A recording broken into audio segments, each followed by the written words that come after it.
Tropical Typhoon, Chairman TV. Weather update. Helping homeless people. Please subscribe.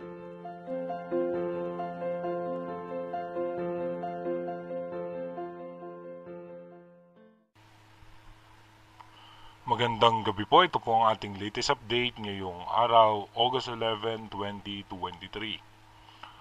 Patuloy nga pong nakakaranas ng mga pag-ulan dito nga sa may parte ng Sorsogon at ilang bahagi ng Bicol Region. Asahan din natin may mga pag-ulan sa ilang bahagi ng Visayas dahil po yan sa ating southwest monsoon.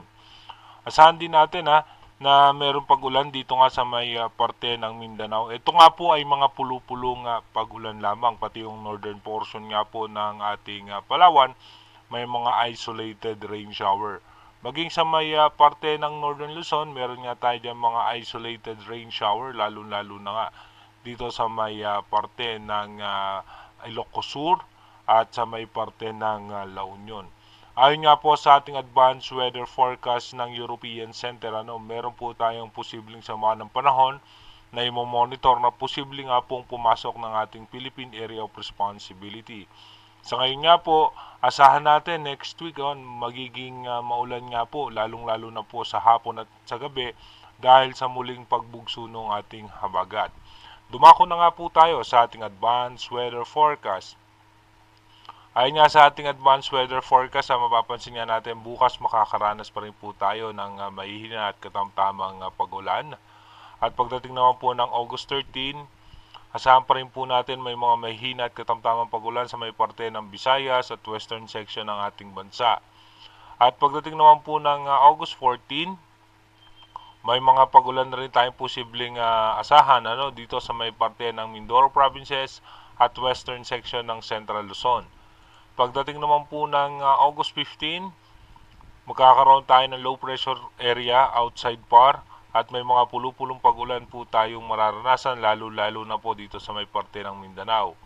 Pagdating naman po ng August 16, mahina at katamtamang pag-ulan asahan pa rin po natin at asahan natin na yung mainit at maalinsangang panahon hanggang alas 5 ng hapon mararanasan nga natin yung alinsangan ng panahon.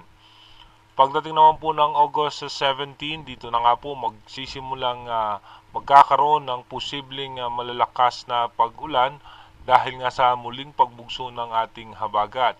Kung mapapansin nga po natin, merong low pressure area sa may parte ng karagatan ng Japan at nakakaranas pa rin po tayo ng mga pag-ulan dahil nga sa habagat. By August 16, asahan po natin August 18, asahan po natin may tuloy-tuloy na pag-ulan na po tayong mararanasan. At pagdating po ng August 19, maulan pa rin po yung ating bansa dahil nga po sa pagbugso ng habagat at magkakaroon ng low pressure area dito nga po sa may Philippine Sea outside PAR. At magkakaroon din ng low pressure area dito sa may parte ng Vietnam kaya kung mapapansin natin mahahati yung ating habagat. Pagdating naman po ng August 20, posibleng nga pumasok ng Philippine Area of Responsibility yung low pressure area at ito po'y magiging isa sa main factor na paghatak muli ng ating habagat.